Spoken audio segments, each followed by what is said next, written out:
So, all right, well, welcome everybody. It is 11 o'clock and we've got a great mastermind today. I'm just so excited to have Amber from the A team in Burlington, right? That's your main town, part of our Freedom Builders Network. And today she's going to be talking about how to grow your referral business. And she is the master at this. So I'm just so excited to hear from her about that. And then we have our friend Daryl, who just joined Freedom Builders from the Dominican Republic, from Canada originally. And I went there to actually visit. We've got I think almost, 25 partners in totality. So our international Freedom Builders friend is here. He's visiting us for a week here in Raleigh. So he's at my office right now. So he's going to be talking about not so much investing specifically in the Dominican Republic, but just international investing. And I think what's cool is there's a lot of people that have money to invest right now.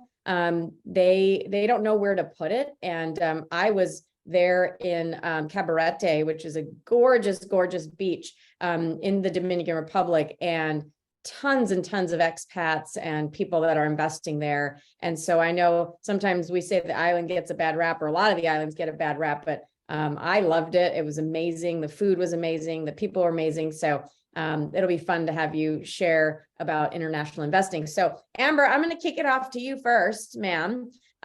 You were here first, so you get to go first. Exciting.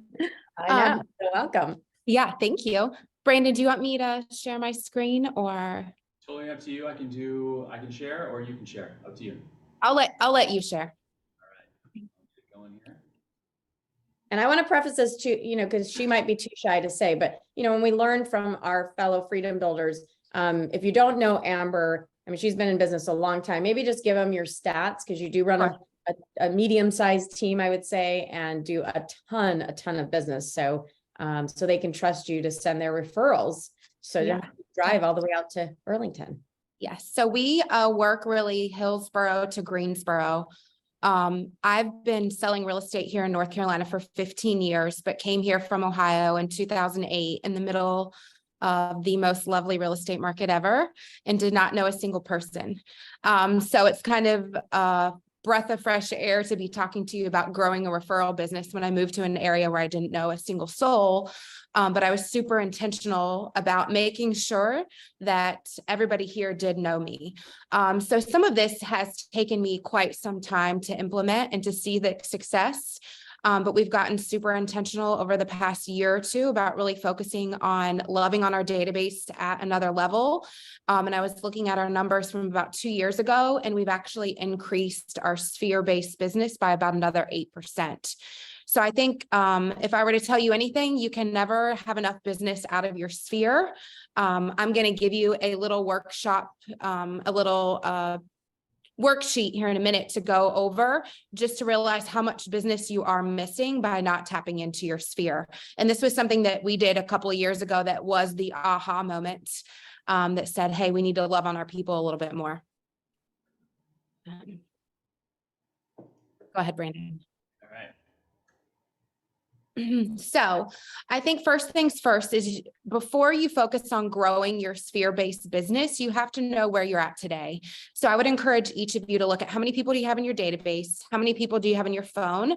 How many people do you have on your Facebook? And did you realize that 10% of your database should be bringing you business? If you'll go on to the next tab, is the worksheet that overviews and gives you an idea of how much business you're missing. And when we did this, I said this was like our oh shit moment, but we literally looked at how many clients we had in our database that were our past clients or sphere. We looked at our projected business from this source, what we actually closed. And even though this number was about 75% of our business that year, we were actually missing out on over $1 million of GCI. And what that told me is we were not being purposeful in touching our database at a high level to ensure that we were getting 10% return out of it. Some of that meant cleaning up our database, but to me, what it really meant is we were not touching our database consistently with purpose, with intentionality, and giving them what they needed. So if anybody thought of real estate, they thought about the A team. So it's something that we've done with super high intention the past 2 years, and we've actually increased that number now up an additional 8%, which is huge. Okay, go ahead. So where do you find people first to put in your database? We've had many new agents join our team recently, so this has been something fresh in our mind, but it's also something you need to do as you continue to grow your business. To me, it got overwhelming because we had such a huge number in our database. But what I realized is I had added so many more people on my phone or on my Facebook, or I've added people to my life now that I've had children, and I stopped being intentional, and I could even do a better job at it right now. You know, I'm guilty. I don't put everybody in my KV core or in any sort of database where I'm implementing and touching them on a consistent basis. But if I were to, I assure you that's going to increase. So I would take time every week and set a number of how many people can I add to my database this week. And when you start using a proven system over and over and over again, your business can become very stable and very secure if you are touching all of these people you're putting in your system consistently. And that just gives you peace of mind that no matter what you have going on in your life, your system should be generating you 10% out of your database to then create a very stable business year after year after year. And that's really what we've done, but we want to do it at a higher level. So currently right now, 83% of our team's business is directly from our database. In the last 12 months, we've had 165 transactions out of our sphere, or that are past clients out of 200 total sales. 88 of those were listings, 77 were buyers. Year over year, we're about 75 to 80%, but right now we're at 83%, which was, I'm glad I paid attention because it's working. So I think the biggest thing is so many of us just want to ask our database for business. And what we found was that didn't always feel well. So we started to say, what are ways we can nurture? What are ways we can give value? How can we create a system that's consistent? How can we give our clients knowledge? How can we seem like the experts? And what information is it that our database really wants to know? And at the end of the day, if we're not giving them knowledge consistently, and if we're not asking them for their business in a way that doesn't seem salesy, they really think that we don't need it. And I think that's one of the biggest hurdles I had to jump a few years ago was, I know they know that I'm successful. Why are they not calling me? And every time I saw somebody list or buy a house with another agent, it burned me up inside. But I didn't ask for the business. So regardless of how successful you are, you still need to be intentional in staying in front of them and asking them for the business. So I'm going to review a few things that we actually do. Kyle Whistle said in the training that Tina had a couple of months ago, he said, what if you took the same amount of money that you're using to buy cold leads and spent it on your database? And to me, that was gut wrenching because I'm thinking I'm spending several $1,000s a month to buy these leads who don't even know me. What if I spent that same few $1,000s and like loved on my people? Like the return obviously would be exponential. We started a VIP program about 2 years ago now when we got super intentional about loving on our people. We added 15 to 20 people who were most influential in our community, whether they were business owners, whether they were past clients who consistently do business with us, or whether they were just people that loved us that were sending us 2+ pieces of business. And we got super intentional on touching them. So on a quarterly basis, each one of them gets some sort of a gift, whether it's from a local bakery, from other local business. We do business drop-offs to each one of them. Anytime they send us a referral, we send them a small thank you right away with a small gift. And then once that referral actually closes, we send them another nice gift. And the more referrals they send us in the year, the nicer their gifts get. The first gift is usually like a nice dinner, $150 to $200 gift card. If they send us multiple pieces of business, I sent my financial advisor, who has sent us probably on average $1 million+ of business every year. I sent him a Louis Vuitton business card holder. And that's a wow. I think anytime that you can give someone something that they're not used to receiving, all that does is it makes them feel committed to you on a much higher level. So just be creative, be extra, because we're willing to spend thousands of dollars on cold leads. Why would we not be willing to spend thousands of dollars in gifts towards people that are really helping grow our business at a high level consistently? So our VIP program, once a year, we have an event that usually costs us between $3,500 and $5,000. We have it at a local nice venue. It's nice food, drinks, wow factor. We give each one of those clients a free CMA once a year on their current property. We have constant communication about the real estate market. Keep in mind, our VIP people are usually focused on wealth building. So anything and any knowledge that we can give them based upon wealth building, if we can find them deals off market or on market, we talk to them about what their goals are. They send us properties that maybe are off market as well, because they are well networked in the business community. So it's just a way for us to exponentially grow our business just through networking with them. We promote those business owners that are in our VIP program on our social media. Anytime we do giveaways, anytime we do gifts, anytime we even buy stuff for our other clients or for the agents on our team, we make sure that we always use those local businesses and pour into their business as well. We do quarterly events for our sphere. We also do seasonal touches, whether that means we're doing we do lots of giving back to the community. So oftentimes that means that we're asking them for, hey, do you have old coats, old gloves? Do you have warm clothes that we can use for donations?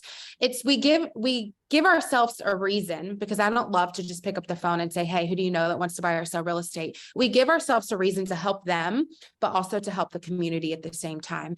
And it's a way that we just stay top of mind awareness of, everybody has old clothes they need to donate. Well, if we're willing to come by and pick those up from your house, or you can bring them to our place of business, and then we can then pass them on to the community, it's just a way to spread love and help each other, help one another.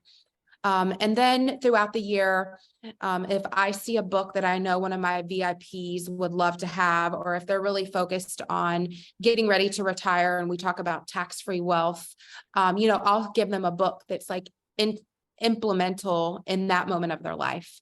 So just things that are creative, that you just go above and beyond to make them feel loved and seen and heard.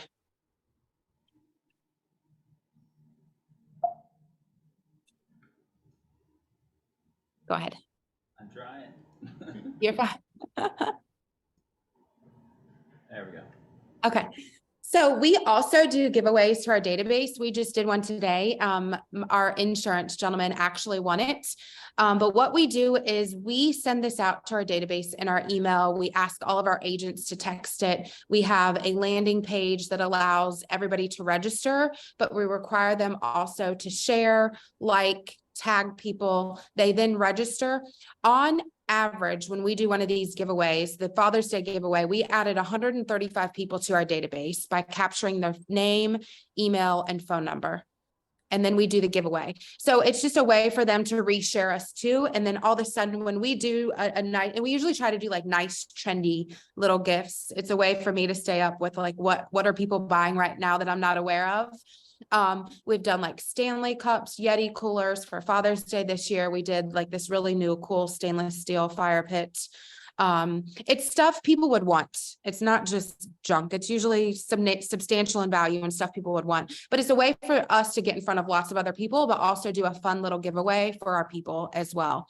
Go ahead, Brandon. We oftentimes do buy gifts from our local business owners as well. Here was the little stove bonfire that we just gave away. We had 135 people register for this, which is huge. If you can grow your database 135 people by just doing a giveaway every month and you spend a couple $100, I mean, that's golden. And you have relative information that you can now touch and nurture those people. You do that month after month after month, you've added thousands of people year after year.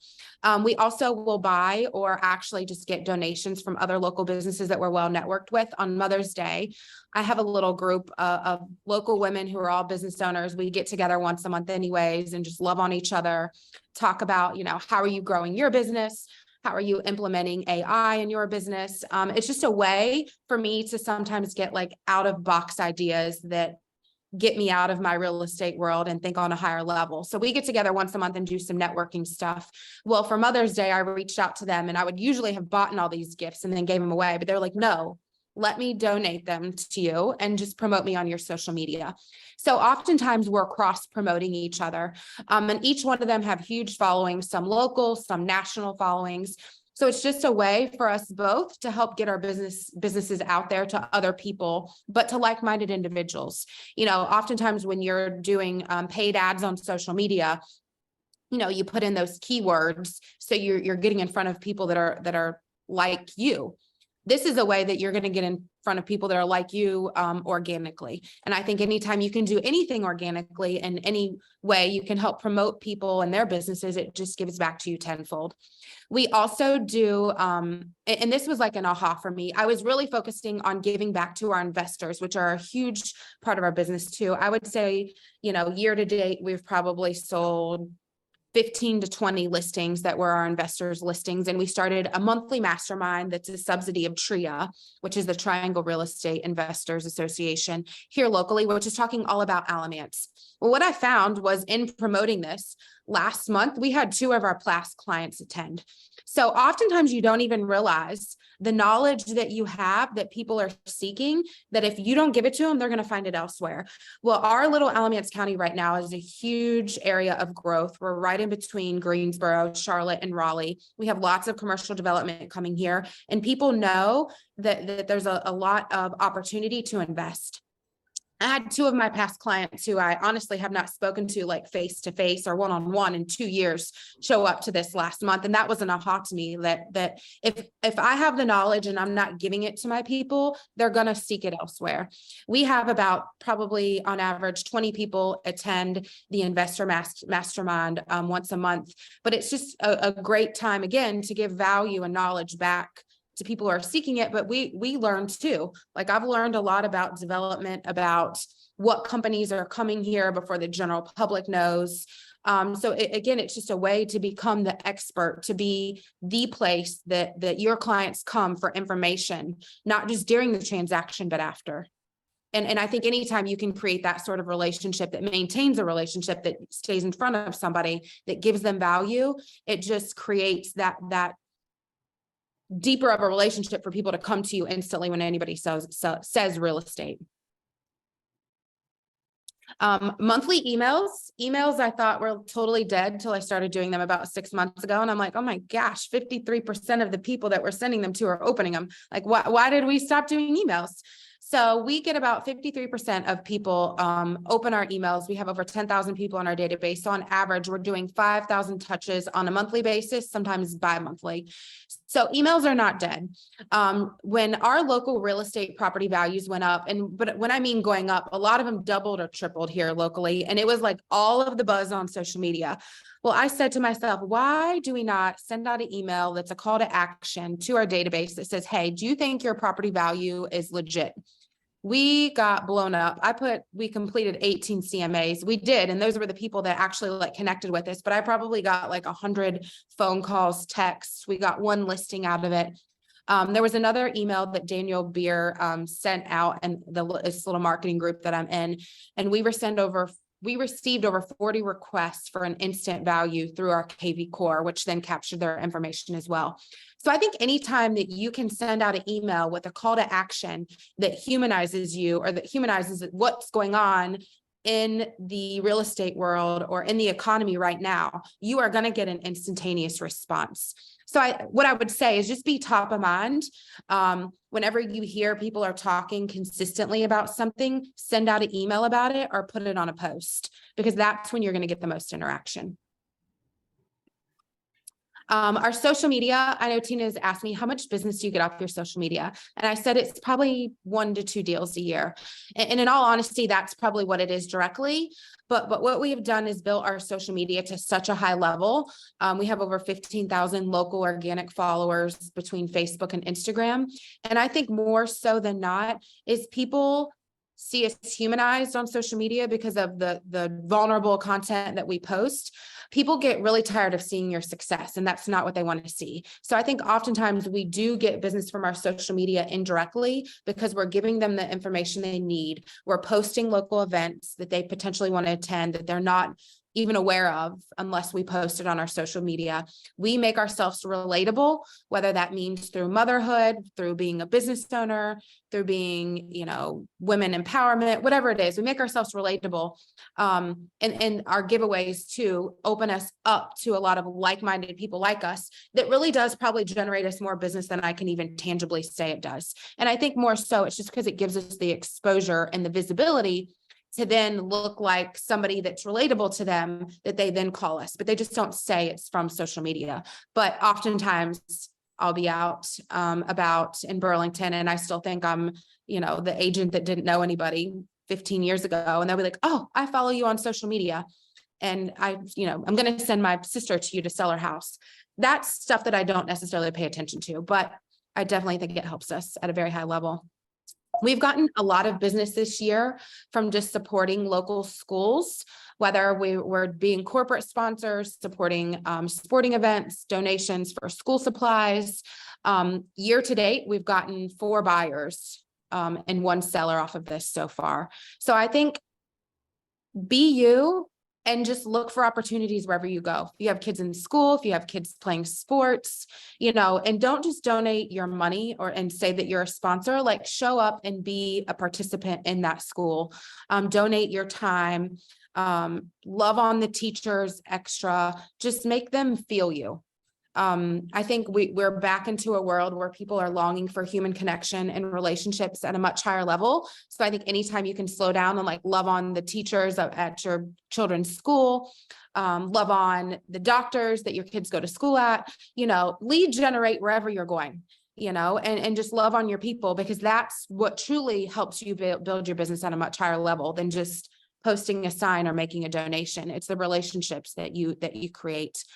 Become a community resource. I have so many of our past clients that I honestly stay in front of them because they reach out to me because they know I know a painter, or I know what event's coming up, or they're asking me for my accountant. And that to me, I love, because anytime that I know that they can trust me with a referral for somebody else, it means I've probably won their business forever. Create a community by hosting events, and create a community by really helping your people. And I mentioned it already, but we do lots of donations and give back to our community a high level. And that's just a way for us to help our people and to help the community too. And I think anytime that somebody sees you as more than a real estate agent and they see your heart and soul, they want to do business with that person. And then the last thing I wanted to cover what was really just diving deep into the relationships, building a little bit more. And that's really making sure that you humanize yourself, but you're also showing up for your past clients in your sphere for all the life moments, whether it's birthdays, anniversaries. We send out wedding gifts. Probably 12 months ago, I had one of my past clients go from being a nurse to a nurse practitioner, and I sent her a card and a little gift, and I could just tell it touched her. Gifts for new babies. If there's ever deaths in the family and or pets, we send small gifts. We do graduation gifts. So I think anytime you can just reach out and touch your past clients in your sphere and those life moments, you seem a lot more than just a real estate agent to them. And I think anytime that you can do those little small things, it pays back tenfold. I know touching your database seems boring, but I think it's really what has made the biggest difference in our business is just that human connection of creating those relationships and knowing that year over year that we're going to get about 80, hopefully next year it's 90%. 90% of our business is from our past client spheres because they love us, they trust us, they had a good experience, and we're much more than just real estate agents to them. That's all I have. Well, that was a lot. She's like, that's all I have. That was amazing. Yeah. I would love to go back to unpack, the one thing that you said, which I think so many agents get so wrapped up in, is social media. They do like one thing, Amber, and your team's going to sell over 200 homes or whatever this year in the last 12 months, and 88% of your business came from past clients in Sphere. But if you looked at her business and looked at the presentation, I think so many agents, and it drives me crazy, get stuck in this rabbit hole of like, I'm going to be on social media and that's all I'm going to do. And why isn't it working? And you sold 2 homes from social media. So you've got millions of agents on social media, and they're all just buying courses from other social media gurus. And I'm like, guys, you have to pick up the phone. You have to build a list. You have to do the emails. Like, there's so much more that goes into it. So I'm so glad that you said we sold 2 homes from social media. Now, you may not be able to see some of the rewards, like you said, and that's a great calling card. And it's a great place for me to go discover who is Amber, but it's so hard to track the results. And I don't think if you depended just on social media, would you have a business as large? No. Exactly. So, I think that's where I get messages all the time. Like, I've been on social media and I'm constantly doing it. And it's like, it's a great tool, but it's really only as good as its user. And how are you leveraging that social media? And is that the only thing you're doing? Because that is not going to work. No, it's layered, right? I mean, our social media is maybe like a landing page for a lot of our content, but nonetheless, it's maybe worked and given us a lot of exposure because I interact with the people and I create relationships through social media. It's not that I just post and let it stream. Right. No, I think you do such a good job at having those human connections, and you can see it's a process, and it's been 15 years for you. You're not an overnight success, right? I mean, your first year in real estate, how many homes? Zero houses. Homes. Thank you. Did you all hear that? I think I sold like 12, so it takes time. And I think that's where people look at you now or other agents, and they're comparing your 15-year journey to their too. And they don't want to wait, but what they're doing right now is not moving the needle. And like, guys, social media is fantastic, but you got to layer in other things. So I think you gave so much value today. Is there anybody else that has a question for Amber while she's here and it's all fresh? I don't know if we have, I saw in the chat box so many nuggets, but if anybody has a question for Amber, just raise your hand, and then we can, have her answer it, or just unmute yourselves. Or if we're going to be shy today, we'll be shy. Tina, I think what a lot of people are probably thinking that through that amazing presentation is, how much does this all cost me? And that's thinking of that mindset of lack instead of abundance. So Amber, can you quickly touch on kind of maybe, do you budget through these things, or is it a percentage of what you're going to do this year? How do you pay for all these things? So I would say on average, so remember I started out selling 0 houses my first year. So a lot of this and love and relationships are free, right? I think if you just are intentional about everywhere you go, if you love on people and then they see that you're on social media posting a house, and then they feel your good energy when you see them the next time, all that's free. And that's really like the slight edge that works. I can post all my success and all of my listings on social media, but it's really who I am out in the public that matters.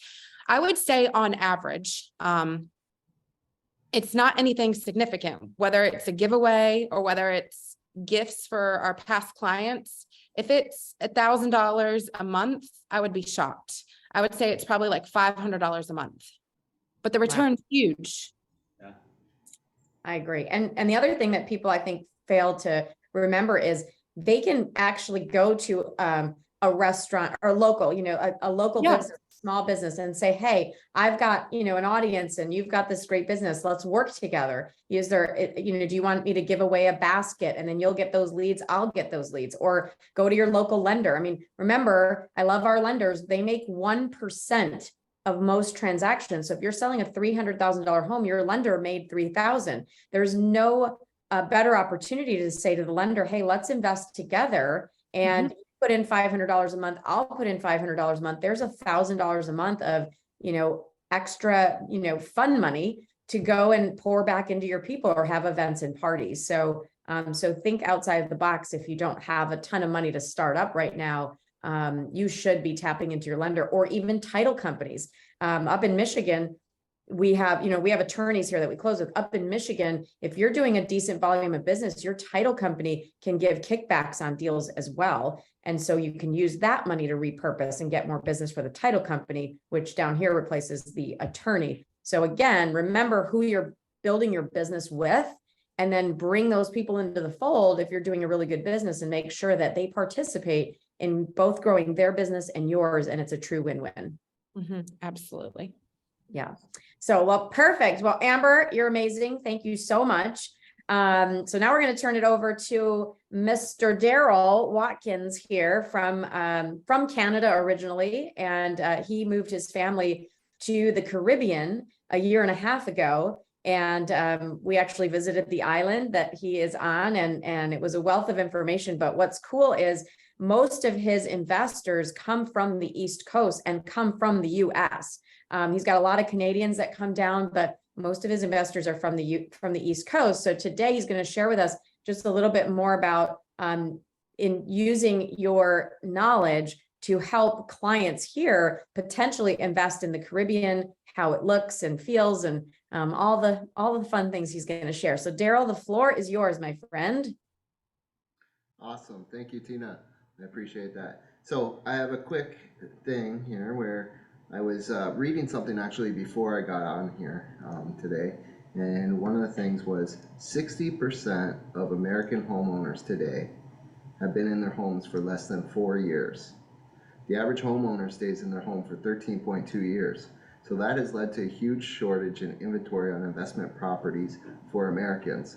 So today we're going to talk about why invest elsewhere. And obviously, I know a lot about Dominican Republic. There's lots of opportunities in other Caribbean islands and places in the world. But why the Dominican Republic why the Dominican Republic? And so one of the main things that we'll talk about is we're going to go through some of these data and stats. But Dominican Republic, on the average since 2010, has had a 5.8% annual average growth rate in their GDP. Compare that to the rest of the Caribbean and America, and we're looking at a 2% for those other countries. So the Dominican Republic is on the rise, and it's just year after year we continue to see that rise. Last year, 2022, foreign direct investment had $3.8 billion invested into the country. That's all money coming from outside of the Dominican Republic. And we are a small island of 11 million people. So 3.8 billion is a lot of money to be invested. Lots of reasons on the North Coast, and we're going to touch on them. As you can see here, we got beaches, weather, remote living, passive income, infrastructure, road safety, hurricane proof. Let's touch on each one individually a little bit. So in the North Coast, we have over 75 miles of beach, and a lot of that is untapped, untouched. There is so much room for growth year after year.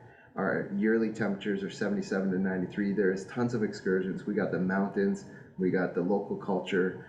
This is unique. The North Coast is very unique to a place like Punta Cana, where it's all resorts, and for the North Coast, you're gonna have the opportunity to have that local vibe each and every day. Remote living. Since COVID, we've learned that a lot of people are working remotely now. They're working from home, they're working from offices, or they're going on vacation and working. This is an opportunity to buy into a market where you can, go down there, sit on a beach in a hammock, and work from that perspective. The infrastructure development. So in the Dominican Republic, right now the government is investing so much money into our development, into our infrastructures. The cruise ships we are going to become the home port for the cruise ships. It was currently in Puerto Rico, but it is going to move to Puerto Plata, Dominican Republic, in 2024. And with that, they've invested and expanded their airport in Puerto Plata. They're currently doing 600 million RD invested in Sosua Beach. The Amber Coast Highway was built in 2020, which connects Puerto Plata to our next major city, Santiago, which has been a blessing because it allows for the easy access to get to one city to the next. Next thing, this is a topic when you look at Mexico, you look at all these other places in the world where you're going to invest. Is the Dominican Republic safe? Because we hear all these stories of, Mexico's got cartels, Colombia's got cartels, all these things. And yes, the Dominican Republic is very safe. In fact, the government in the UK said the Dominican Republic is friendly and welcoming, and the vast majority of visits to the country are trouble-free. right? Tourism contributes almost 60% of the DR economy. So when you're investing in that economy, you're investing in the growth of the people that live there. And when you're investing in the growth of the people that live there, just think of how much respect that they have for us as expats coming down to their country to invest there. Now we want to talk about the hurricane proof. This is a big one because a lot of people are scared. What's going to happen to my investment? Is my investment going to get wiped out? Like, is it going to just, you hear about the, Cuba, I think it was 2017, got ravaged. Puerto Rico last year got hammered by Fiona. And Fiona came through and hit the Dominican Republic, hit the East Coast, and bounced off and went north. And that's one thing that is great about the North Coast is that we are protected from the mountains. So when anything comes direct hit on the Dominican Republic, it automatically just bounces off the mountains and goes north. And that's why you'll see those hurricanes that veer north and hit Florida, Georgia, South Carolina, and North Carolina. The ones that don't direct hit us end up in the Gulf of Mexico. So that's another investment opportunity there where you're saying, I'm not gonna have to worry about my investment year over year about these hurricanes that are coming through. Now, the most important part that everybody needs to know about when it comes to investing in the DR is, what is my ROI gonna look like? So tourism accounts for 11.6% of the nation's GDP, and it has for rental properties, we have a strong ROI between 6 to 12% annual return, with our average being about 8% yearly. And so this is an opportunity. You see it in America right now, there's not a lot of inventory, but there's a lot of investors that want to invest in properties. You don't have to invest here in America if there's nothing there. There's opportunity everywhere, and obviously in the Dominican Republic there's great opportunity right now, and you're going to get great returns on your investment yearly. That's it. You want to head into kind of what the process looks like? So process is very similar to I would say America. Like down there, what we'll do is there will be an offer that goes in, and there might be a back and forth, or it could be accepted on the first term, and then it'll go to a close date. And on the close date, that's where the lawyers draw up all the legal documents to make sure everything's done. The lawyers check the titles to make sure all the titles are free and clear, and they have a dislinde and the title. In the recent years, the government has actually changed their system that any new titles that are made have to be made with the dislinde included in the title. So that's a different type of title. And once it makes things so much simpler, because then you don't have to do multiple checks. It's all one check in one spot. And from there, you become a property owner. It's pretty simple. It's not as hard or difficult as people think. And one thing that's really great about DR is that once you own your property, you own your property. If something were to happen to you, it gets passed on to your children automatically, unlike other investment opportunities in other places where the governments might take over the property after, say, you pass away or something, and there's no will. In the DR, it automatically goes to your sibling, your offspring. So that's a great opportunity. Then in the DR, there's no restrictions on what you can own, what kind of land you can own. Where in like other countries like Mexico, you can't own property 50 kilometers from the coastline. It has to go through another source, so like a bank or something. So it's actually in the bank's name on paper, but you own it. I don't know, something doesn't sit well with me on that one. So I like the fact that the title is put in my name, and I own it flat out. So if they want to invest, or they've got clients specifically that want to invest in there, what's the process look like? Process is you can either reach out to me if you're working with Brandon or anyone from this team that you can reach out to them. They can get us all in contact, and we can just start the process on what you're looking for, your budget, type of investment you're looking for, because everybody's investment's different. Some people want to come down and work remotely for 3 to 6 months and rent it out the rest of the year. And so you're going to be looking at a different investment than someone per se who wants just a beachfront. I want a beachfront, I want to rent it out yearly on Airbnb. And so it all depends on what you're looking for, but we connect and we just go through all that process and figure out what's the best investment for you. And it's going to be much easier now that they're with EXP also. So it's the process is going to be going through the global EXP process of referrals. So it's going to be much more streamlined than it even was before you guys before. So I'm super excited to be partnered with you, and I know Tina is. Everyone at Freedom Builders are excited to have you, Steve, Jens, Christine, everyone that's joining the team. Yes. For sure. So it's a great opportunity for us to make those networks and make those referrals. But it's also, like you said, it's a great opportunity for you guys to just to find those investments for clients that are looking, that don't have the opportunity right now because inventory is low here. So tight. Yeah.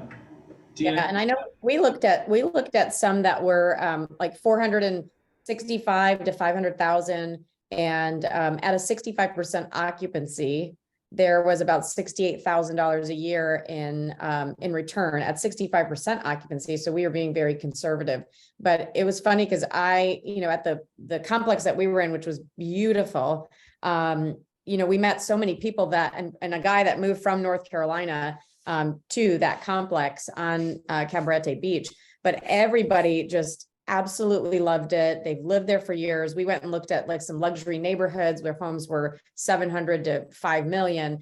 And I remember one of the houses that I fell in love with, which you can see on my Instagram. I asked the lady, why did you move here? And she said, oh, we moved here 18 years ago and we were just going to buy for a few years. She was a painter from, I think, the UK. And she said, here we are 18 years later. Now we're going to sell this and go travel. But she said, we fell in love with it and stayed. So everybody who had moved there permanently, people with small children, love the schools, love the atmosphere, to people that bought second homes, to people that bought investment properties. It was really cool to see the growth and the infrastructure. And the other thing is, like, the W Hotel, just put up a promotion or whatever you want to call it, an advertisement that they were, building a hotel on Cabarete Beach. So tons of growth there. And, when you start to see like really cool little coffee shops pop up everywhere and stores that you would be accustomed to seeing in other parts of the world, that there's something happening.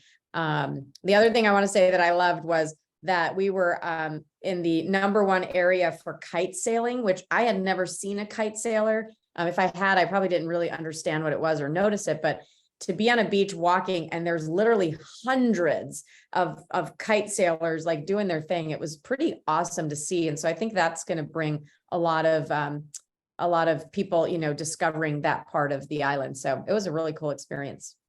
I got to bring Kevin back now to get the thumbs up. That's right.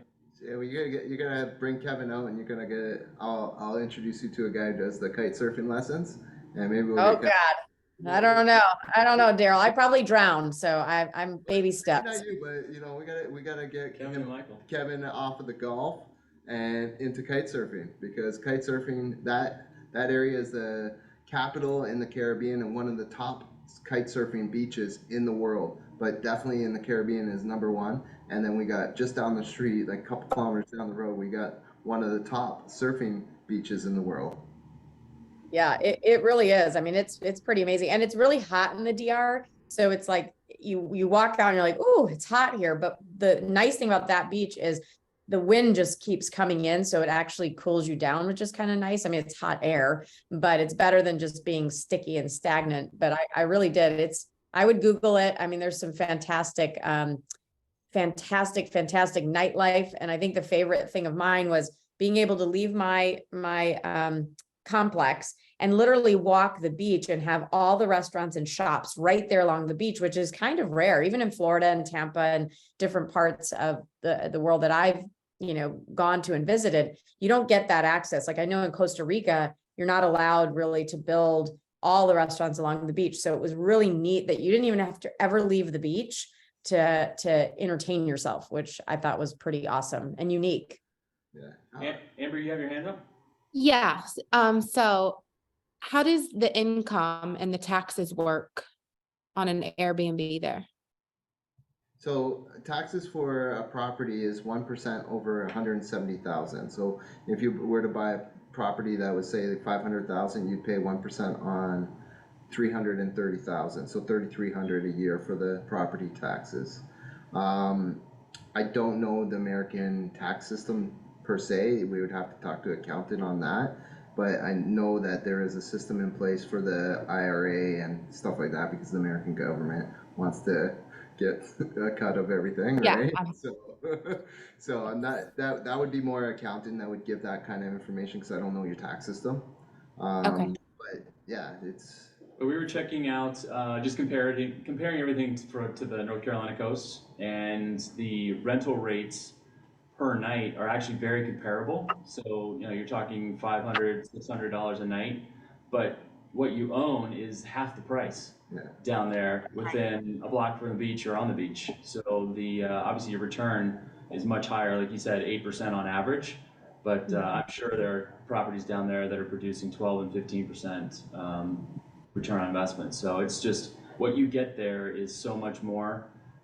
But the quality of the construction, there's a couple videos that we'll post with this one when we share everything. There you go. Right on cue. Thanks, Tina. That was amazing. It's like we planned that. Are just the beaches, you're literally right on the beach, and some of these properties that would be easily a couple $1 million down at Carolina Beach and Wilmington, or on the outer shore, on the eastern shore, not in Maryland, Outer Banks, would be double or triple the price out there that they are down there. So it's just amazing. So Yeah, I just wanted them to see the beauty, unless you had something to post, Daryl, but I was like, I got to walk on that beach every day. I don't have anything right now, but Christine, I can try to pull something up. But Christine says she can talk about the taxes if we want to bring her on. Yeah, Christine, please. Hi, Christine. Hi, can you guys hear me okay? Yes, Christine, hello. Hi, how are you? I'm good. I'm good. Thanks for joining us. Well, I'm here at the barn. As you know, I get up super early, do my work early in the morning. That gives me a few hours here. So I'm just here taking my babies out. Okay, on the tax side, I just wanted to explain. In the Dominican Republic, you have a moratorium on the first 9,860,000 pesos. It works out to a little around 180,000 US dollars. It's set in pesos, but the dollar fluctuates between 53 and 55 pesos per US dollar. So that's why to give a US dollar amount is a little tougher. But you can do the calculation. Anything above that, what happens, like Daryl said, you pay 1%. Now, some people will buy in a corporation and you just pay 1% of the value of the asset in corporation. So there's two different ways to register assets here. You can register the real price. So if you purchase, you do the calculation as I just explained, or there's another calculation, and both of them are legal, which is called the DGII calculation, or the Dominican Government Internal Impuestos, which means internal taxes. So they have a formula, which is 25,000 pesos per meter of construction, and then 700 pesos per meter of land. Now, the challenge with that is always the property is registered then 50% or 40% of the real value. So if you're paying taxes, that's fantastic. But this is one of the challenges when it comes to mortgaging, because of course, if I buy a house, say it's worth $400,000, and then I do the calculation based on the DGII, it's probably going to be registered around that 180, 190 mark, usually around 50 or a little less. So then what happens, you see, if somebody wants to buy my property and put a mortgage, this is where it gets a little bit different. And so that's one of the reasons that mortgages aren't very, very prevalent here yet. So what I just explained to you is two different processes that are both legal and acceptable. And so that's why a lot of people here don't pay taxes. People here in the Dominican Republic are not programmed like we are in North America, that we have to pay taxes in order to have the certain things we want to have, roads, all these things, right? Here, everybody is so anti-tax, it's so incredible. And this is a formula that was developed and never updated by the government. So I just wanted to throw that out there, because when people come here and pay cash, you see, that's how they get around paying taxes, property taxes. I mean, I know in the US, in lots of cities, and just like in Canada, we paid huge amounts of taxes. So that's a big savings, and you're not doing anything inappropriate. It's all very legal. Awesome. Thank you, Christine. So another thing somebody asked about, how do you calculate the income? So again, what you would do is if you have income from your rental property, I always suggest people to open a corporation and run the income through the corporation. So then what you do is you'll file your taxes here, and as long as the money stays here, you don't have to file with the IRS. If you're going to take money back to the United States, then you have to file and you have to claim that income with the IRS.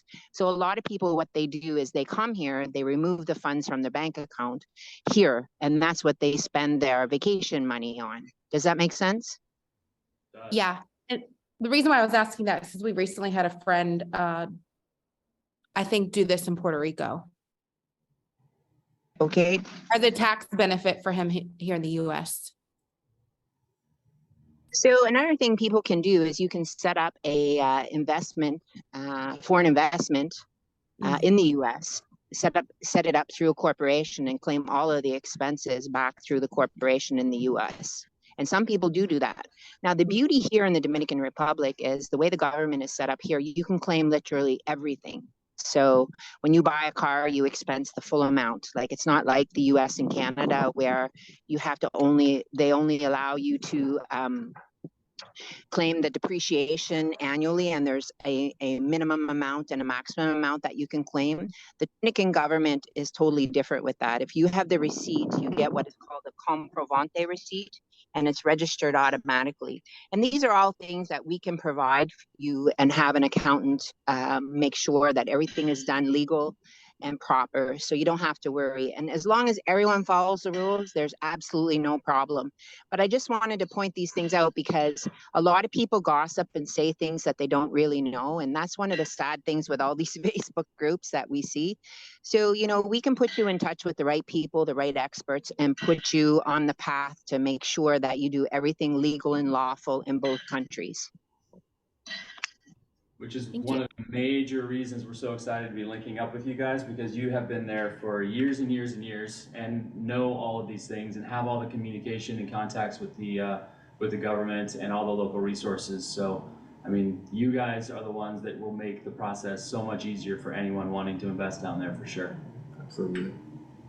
Yeah. So who's ready to go on vacation? Go visit Daryl, everybody. I love it. I love it. Well, thank you both. Amazing information. Daryl, thanks for being our guest for the week. And I can't wait to visit you again. And Amber, amazing as usual. We got ideas already. Brandon was texting me like, oh, we got to add that thing. So, and it's fun to see Amber, you know, joined us, what, a year ago now? Freedom Builders-ish? Yeah, 9 months almost. I always say action takers are money makers, and it's fun to see how she's already grabbed all the cool things that we've learned from Dan and John Sheplack and and boom, just added it to the business. So I love to see that, because that just means that there is the value here that we say that there is, but it's the people taking action that actually benefit from it. So you are one of those people, my friend.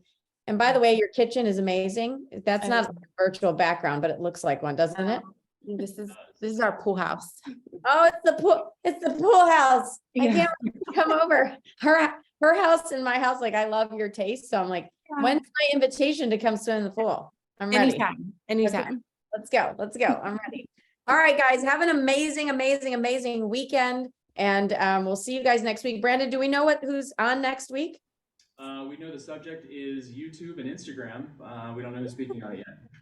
Okay, cool. And then I've got, just so you know, Phil Stringer, I talked to Phil today. He is the AI like genius. He's going to come and teach our Freedom Builders how to do the right prompts in ChatGPT, because it's all about the right prompts. So that's going to come soon too. So stay tuned, everyone. Have an amazing weekend.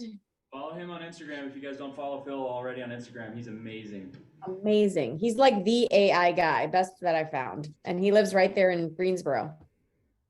So Phil Stringer. All right, guys. Oh, bye, Tara. I didn't even realize she was on. Bye, Tara. Bye, guys. All right, Thanks. y'all. See ya. Bye. Bye. Bye.